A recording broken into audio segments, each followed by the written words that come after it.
పుష్ప రాజ్ తగ్గేదేలే అంటూ దునియా మొత్తాన్ని షేక్ చేసిన పుష్ప సినిమాకి సంబంధించి సీక్వెల్ జరుగుతున్న సంగతి అందరికీ తెలిసిందే.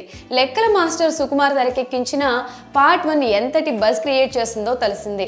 ఈ మూవీలో అల్లు అర్జున్ నటన ఎంతగా ఇంప్రెసివ్ గా ఉంటుందో ప్రత్యేకించి చెప్పాల్సిన పని లేదు. అందుకే ఆయనకు జాతీయ అవార్డు వరించింది. దీంతో తెలుగు సినిమా ఖ్యాతి మరింత పెరిగింది. ప్రస్తుతం అల్లు అర్జున్ పుష్ప 2 షూటింగ్ లో పాల్గొంటున్నారు. ఈ సినిమా షూటింగ్ శరవేగంగా జరుగుతోంది. సీక్వెల్ పై భారీ అంచనాలు ఉన్నాయి. ఈ సీక్వెల్ షూటింగ్ జరుగుతుండగానే మరొక వార్త వైరల్ అవుతుంది. పుష్ప 3 కూడా ఉండబోతుంది అంటూ వార్తలు గట్టిగానే వినిపిస్తున్నాయి. అయితే దీనిపై ఎలాంటి క్లారిటీ లేదు. కాగా మూవీ షూటింగ్ లో మరోసారి అల్లు అర్జున్ గాయపడినట్లుగా తెలుస్తోంది. త్రుటిలో పెద్ద ప్రమాదం నుంచి తప్పించుకున్నారట. గాయం కారణంగా షూటింగ్ వాయిదా పడినట్లు సమాచారం.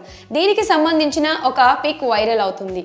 ఈ పిక్ లో అల్లు అర్జున్ ఎడమ చేతికి దెబ్బ తగిలినట్లుగా తెలుస్తోంది. గంగమ్మ జాతర కోసం కొన్ని సీన్లు తీస్తున్నారట. ఆ సమయంలో వచ్చే సన్నివేశంలో ఈ ఐకాన్ స్టార్ గాయపడినట్టుగా తెలుస్తోంది. గంగమ్మ జాతరను బేస్ చేసుకుని భారీ యాక్షన్ సీక్వెల్ ఉండబోతుందని టాక్ వినిపిస్తుంది.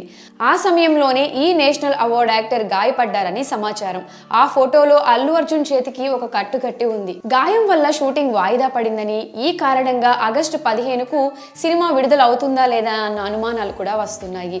ఇండిపెండెన్స్ డే నాడు రిలీజ్ కాకపోతే ఇక దసరానే టార్గెట్ గా కానుంది.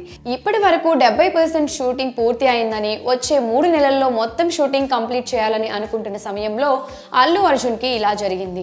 అల్లు అర్జున్ గాయపడడం ఇది తొలిసారి కాదని, డిసెంబర్ లో కూడా పుష్ప 2 షూటింగ్ సమయంలో గాయపడ్డారని వార్తలు వినిపించాయి. మరి షూటింగ్ సమయంలో అల్లు అర్జున్ గాయపడ్డారు అంటూ ఫోటో వైరల్ అవుతుండడంపై మీ అభిప్రాయాన్ని కమెంట్ సెక్షన్ లో కమెంట్ చేయండి.